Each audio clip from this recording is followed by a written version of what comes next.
Now, simple interest is that study of mathematics. Okay, is that study on the interest we pay when we borrow. Okay, so we cannot talk about simple interest except after we must have borrowed. Okay, I know that interest simply means the add-ons we pay from borrowing. So we have that our simple interest. Our simple interest. Now the formula for simple interest is principal times time times rate all over 100. Okay, then we have our P to be principal. Now T to be time, or R. Okay, now principal simply means the amount of money that was borrowed.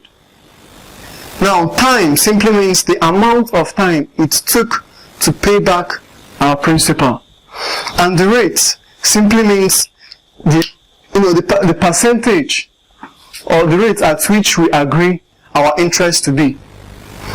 Alright, so we have that our simple interest is principal times time times rate all over 100.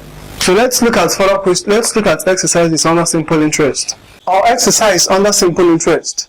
Could you borrow the sum of 250 naira at the rate of 5% per annum? Determine his interest after 3 years. So we're looking for interest. Remember, so this interest means it is simple interest. We've said that the formula for simple interest is our principal times time times rate all over 100. So we have our principal to be 250 naira. So we have 250 times our time in years. Now our time in the time is 3 years. So we have 3 times our rate. Our rate is 5%. So we have 5 all over 100. So this cancels this. This cancels, this cancels. So you have 1 over 2, which is equal to 3. Okay? So we have that after 3 years, his simple interest is 37 naira 50 kobo. Now please, before we go forward, I want us to note this.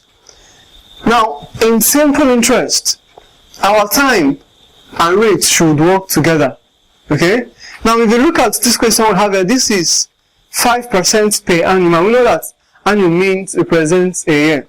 Now, and that is why our time is in years as well. Okay? So basically, in simple interest, our time should be in years, while our percentage basically should be per annum. Now, if our time is in months, then our percentage should be in months. Okay? Now, if I have my rates to be per annum, I have my time to be in years, I'll need to I have my time to be in months. I'll need to convert my time from months to years before I can carry out the basic, or before I can carry out this exercise. Okay? So we can also deduce other components of this simple interest. We said that our simple is equal to principal times time times rate all over 100.